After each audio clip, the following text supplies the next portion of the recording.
ಇವತ್ತಿನ ದಿನ ಯಡಿಯೂರಪ್ಪನವರ ವಿರುದ್ಧ ಪ್ರಾಸಿಕ್ಯೂಷನ್ ಆರ್ಡರ್ ಆದಾಗ ಯಡಿಯೂರಪ್ಪನವರನ್ನು ರಾಜೀನಾಮೆಗೆ ಒತ್ತಾಯಿಸಿದಂಥ ಸಿದ್ದರಾಮಯ್ಯನವರು ಆವತ್ತಿನ ದಿನ ರಾಜ್ಯಪಾಲರ ನಡೆ ಸರಿ ಇದೆ, ರಾಜ್ಯಪಾಲರು ಕಾನೂನಾತ್ಮಕವಾಗಿ ನಡ್ಕೊಂಡಿದ್ದಾರೆ ಅಂತ ಹೇಳಿದಂಥ ಸಿದ್ದರಾಮಯ್ಯನವರು ಇವತ್ತು ಅವ್ರ ಮೇಲೆ ವಿಚಾರಗಳು ಬಂದಾಗ, ಅವ್ರ ಮೇಲೆ ಪ್ರಾಸಿಕ್ಯೂಷನ್ ಅನುಮತಿ ಬಂದಾಗ ರಾಜ್ಯಪಾಲರು ಕೇಂದ್ರದ ಕೈಗೊಂಬೆ ಅಂತ ಹೇಳ್ತಿದ್ದಾರೆ. ಆವತ್ತಿನ ದಿನ ಬಿಜೆಪಿಯವರು ಯಾವ ರಾಜ್ಯಪಾಲರು ಕೇಂದ್ರದ ಕೈಗೊಂಬೆ ಅಂತ ಹೇಳಿದ್ದಾರೆ, ಅವ್ರು ಇವತ್ತು ರಾಜ್ಯಪಾಲರ ನಡೆ ಸರಿ ಇದೆ ಅಂತ ಹೇಳ್ತಿದ್ದಾರೆ. So it is all politics. ನಮಗೇನು ಜನರಿಗೆ ಇದರಲ್ಲಿ ಏನೂ ಆಗಬೇಕಾಗಿಲ್ಲ. ಇಟ್ ಈಸ್ ಜಸ್ಟ್ ರಾಜಕೀಯ ಕೆಸರರ ಚಾಟ ಅಂತ ಒಂದು ಕಡೆ ಮಾತಾಗುತ್ತೆ. ನೋಡಿ, ಬಿ ಎಸ್ ಯಡಿಯೂರಪ್ಪನವರು ಮುಖ್ಯಮಂತ್ರಿಗಳಾಗಿದ್ದಂಥ ಸಂದರ್ಭದಲ್ಲಿ ರಿಪಬ್ಲಿಕ್ ಆಫ್ ಬೆಳ್ಳಾರಿ ಅಂತ ಜಗಜ್ಜಾಹೀರಾತು ಪಡ್ಕೊಂತಲ್ಲ, ಆ ಪ್ರಕರಣ ನಡೀತು. ಏನದು ಪ್ರಕರಣ ಅಂತ ಹೇಳಿದ್ರೆ, ಈ ರಾಜ್ಯದ ಸಂಪತ್ತು, ಈ ರಾಜ್ಯದ ಆಸ್ತಿ ಇದ್ದಂಥ ಮಿನರಲ್ಸ್ ಇನ್ಕ್ಲೂಡಿಂಗ್ ಐರನ್ ಓರ್, ಇದನ್ನು ಅರಣ್ಯ ಪ್ರದೇಶದಲ್ಲಿ ಸರ್ಕಾರ ಜಾಗದಲ್ಲಿ ಭೂಕಬಳಿಕೆಯನ್ನು ಮಾಡಿ ಇದನ್ನು ಲೂಟಿ ಹೊಡಿತಾ ಇದ್ದಾರೆ ಹೇಳುವಂಥ ದೂರಿನ ಮೇಲೆ ಅಂದಿನ ಲೋಕಾಯುಕ್ತ ಜಸ್ಟಿಸ್ ಸಂತೋಷ್ ಹೆಗ್ಡೆ ಅವರು, ಸರ್ವೋಚ್ಚ ನ್ಯಾಯಾಲಯದ ನ್ಯಾಯಾಧೀಶರಾಗಿ ನಿವೃತ್ತರಾಗಿದ್ದಂಥ ಒಬ್ಬ ನ್ಯಾಯಮೂರ್ತಿ ವರದಿಯನ್ನು ಕೊಡ್ತಾರೆ.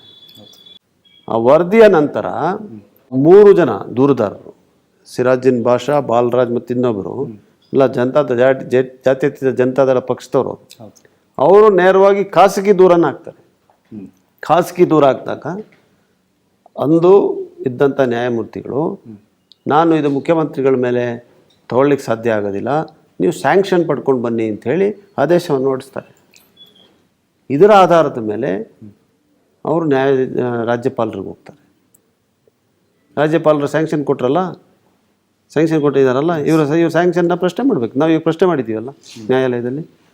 ಅದರಿಂದ ಆ ಪ್ರಕರಣಕ್ಕೂ ಈ ಪ್ರಕರಣಕ್ಕೂ ವ್ಯತ್ಯಾಸ ಅಲ್ಲ. ಇದನ್ನ ಎರಡನ್ನು ಹೋಲಿಕೆ ಮಾಡ್ತಾ ಇದ್ದಾರಲ್ಲ, ಇದೇ ತಪ್ಪು.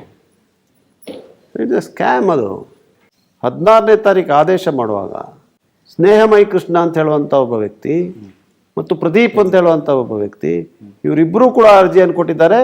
ಈ 3 ಅರ್ಜಿಯನ್ನು ಸೇರಿಸಿ ಆದೇಶ ನೋಡಿಸ್ತಾರೆ. ಈ 2 ಅರ್ಜಿಯಲ್ಲಿದೆ, ಯಾರು ನೋಡಿದಾರಾ?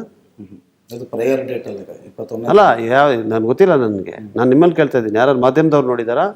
ಮುಖ್ಯಮಂತ್ರಿಗಳು ಕಳಿಸಿದಾರಾ? ನೋಟಿಸ್ ಕೊಟ್ಟಿದ್ದಾರಾ? ಮತ್ತೆ ಹೇಗೆ ಅದನ್ನು ಸೇರ್ಸೋಕ್ಕಾಗುತ್ತೆ? ಇದರಲ್ಲಿ ಈ ಆದೇಶದಲ್ಲಿ ಯಾವ ಅರ್ಜಿಯ ಮಾಹಿತಿಯನ್ನು ಕೂಡ ಮುಖ್ಯಮಂತ್ರಿಗಳಿಗೆ ಕೊಟ್ಟಿಲ್ಲ, ಸಿದ್ದರಾಮಯ್ಯನವರು ಕೊಟ್ಟಿಲ್ಲ, ಎಲ್ಲೂ ಕೂಡ ಸಾರ್ವಜನಿಕ ವಲಯದಲ್ಲಿಲ್ಲ. ಅದನ್ನು ಹೆಂಗೆ ಆದೇಶ ಹೊರಡಿಸುವಾಗ TJ ಅಬ್ರಾಹಿಂಗೆ ಕೊಟ್ಟಂಥ ಶೋಕಾಸ್ ನೋಟಿಸ್ನಲ್ಲಿ ಆದೇಶ ಹೊರಡಿಸುವಾಗ ಇದನ್ನು ಸೇರಿಸ್ಲಿಕ್ಕೆ ಸಾಧ್ಯ ಆಗ್ತದೆ? ಉತ್ತರ ನಾವು ಕೊಟ್ಟಿದ್ದೀವಿ, ಉತ್ತರವನ್ನು ನಾವು ಕೊಟ್ಟಿದ್ದೀವಲ್ಲ, ಈ ಉತ್ತರವನ್ನು ಯಾಕೆ ಪರಿಗಣಿಸಲಿಲ್ಲ? ಅದರಿಂದ ಬಿ ಎಸ್ ಯಡಿಯೂರಪ್ಪನವ್ರು ಕೊಟ್ಟಾಗ ಒಂದು ನಡೆ, ಸಿದ್ದರಾಮಯ್ಯನವ್ರು ಕೊಟ್ಟಾಗ ಒಂದು ನಡೆ ಅಂತ ಹೇಳುವಂಥದ್ದು ಇದೆಯಲ್ಲ, ಇದು ತಪ್ಪು.